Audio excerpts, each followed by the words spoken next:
बिस्मिल्लाहिर्रहमानिर्रहीम। अस्सलाम वालेकुम।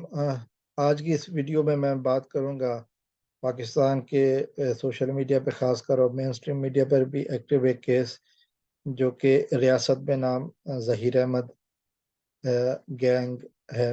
और वो केस है कि जो पिछले काफ़ी अरसे से मीडिया पे छाया हुआ है। और इसकी इसी हवाले से आज मैं बात करूंगा कि ऐसा लग रहा है कि जो वाक़यात हो रहे हैं, जो अपडेट्स आ रही हैं अदालतों से, पुलिस से, तो ये तासुर ज़्यादा फैलता जा रहा है कि शायद पुलिस जो है ना वो इस मामले में कोताही दिखा रही है। उनका काम जो है ना वो सही नहीं है, उस मयार के ऊपर नहीं है कि जो कि होना चाहिए। उसकी एक बड़ी वजह अभी तक नामजद मुल्जिमा नूर बीबी, जो कि मरकजी मुल्जिम ज़हीर की वालदा हैं, उनका गिरफ्तार ना होना भी है। वो मंजर यूट्यूबर्स को इंटरव्यू देने के लिए तो अवेलेबल हो जाती हैं, लेकिन वो कानून नाफिज करने वाले इदारों के हाथ नहीं आती। तो एक सवाल कानून नाफिज करने वाले इदारों की कारकर्दगी पर भी है, फिर एक सवाल अदालतों के ऊपर भी है कि अभी तक इतना अरसा गुजरने के बावजूद बच्ची का एमएलओ नहीं कराया गया, मेडिकल लीगल उसका नहीं कराया गया। हालांकि अगवा का केस है और इस पे जो है ना पहला काम ये होता है कि जी कंफर्म करें कि ये ज्यादती हुई है या नहीं हुई, और अगर हुई है तो उसका क्या है, तो उसका एविडेंस जो है ना वो मेडिकल लीगल है। अनफॉर्चुनेटली ये अभी तक नहीं हुआ। एक दफ़ा ऑर्डर भी हो गया था, लेकिन उसके खिलाफ फिर हाई कोर्ट ने स्टे ऑर्डर दे के उसको रुकवा दिया। तो ये अदालतों के ऊपर भी एक वो है कि आखिर वजह क्या है कि क्यों रुकवा जा रहा है। उसके बाद फिर जब भी हेयरिंग होती है, कोई ना कोई बहाना जो है ना कोई इशू सामने आ जाता है। कभी रिकॉर्ड नहीं मिलता, कभी जज साहबान छुट्टी पे होते हैं, कभी वकला की हड़ताल है। सो इस तरह की बातें अभी तक हो रही हैं, लेकिन फैसला नहीं हो रहा। अगरचे हमने देखा कि बच्ची को वालदैन के साथ मुलाकात करवाई गई है, तो और मरकजी मुल्ज़िम ने भी दरख्वास्त दी है कि वो मिलना चाहता है। हालांकि उसको बेल इसी कंडीशन पे मिली हुई है कि वो एविडेंस को टेम्पर नहीं करेगा। लेकिन और ये भी हम सब जानते हैं कि अगर वो उसकी मुलाकात हो जाती है तो वो एविडेंस जो मरकजी विक्टिम है उसको टेम्पर करने की कोशिश करेगा।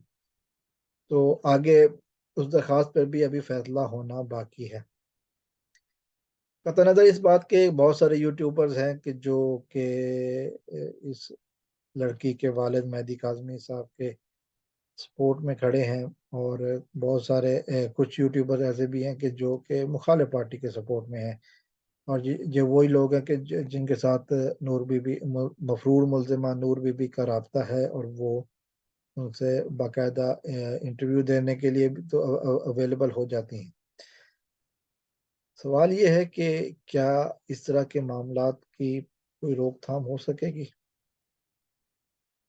अभी जो एक और वाक़या इस तरह से मिलता जुलता वाक़या सामने आया है जो कि अलार्मिंग है। खासकर जो वाक़या इस इलाके के करीब ही हुआ है, कराची में ही हुआ है, जिसमें एक 12 साल की बच्ची घर से बाहर चली गई, भाग गई, और भैया उसको भगाया गया। उसमें फिर उसका निकाहनामा सामने आया, और फिर अदालत ने उसको घर भेजने, वालदैन के साथ भेजने के बजाय उस 45 साल शख्स के साथ भेज दिया,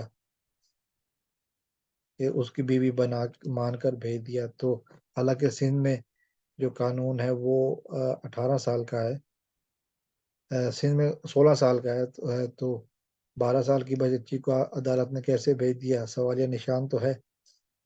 लेकिन क्या इस तरह के वाकयात हमारे यहाँ मामूल बन चुके हैं। कानून की पुष्पनाई हासिल है और जो मर्जी चाहे किया जाए।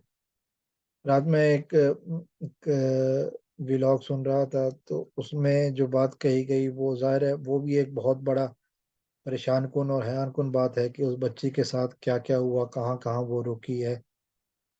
और جس میں مانسیرا بھی ہے، جس میں اوکاڑا کی ایک بہت بڑے شخصیت کا نام بھی ہے، اور جس میں اوکاڑا کے ڈی پی او کا بھی نام ہے، جس ڈیرے پر رکی ہے اس شخص کے حوالے سے بھی بات کی گئی ہے، پھر مانسیرا کے کسی بہت بڑے وکیل صاحب کی بات کی گئی ہے. یہ بہت ساری ایسی باتیں ہیں کہ جو سامنے آ گئی، تو یہ سب کچھ عقل ماننے کو تیار نہیں، یہ دنگ رہ جاتی ہے کہ یہ کیا ہو رہا ہے. لوگوں کی کوئی اولاد نہیں ہے، جس طرح کی غلط حرکتیں بچوں کے ساتھ کرنے والوں کے کا کوئی دین ایمان نہیں ہے. آخرت میں کسی نے ساتھ نہیں کسی نے آخرت کی طرف نہیں جانا. آپ کی بچی، آپ یہ سمجھتے ہیں کہ مکافات عمل نہیں ہوگا، لیکن ہم اس معاشرے میں ساتھ لے رہے ہیں جہاں پہ اس طرح کے واقعات کو ایک روٹین کی کارروائی سمجھ کر بھلا دیا جائے گا. تو یہ سوچنے کی بات ہے، معاشرہ کس طرح دھکیلا جا رہا ہے. معاشرے کو، طاقتور کو غریبوں کے ساتھ ناانصافیاں کرنے کا موقع کب تک ملتا رہے گا؟ کیوں ہم دنیا کے نظام عدل میں 142 میں سے 133ویں نمبر پر ہیں؟ سوچنے کی بات ہے. اجازت چاہوں گا، اگلی ویڈیو میں پھر حاضر ہوں گا. السلام علیکم ورحمۃ اللہ.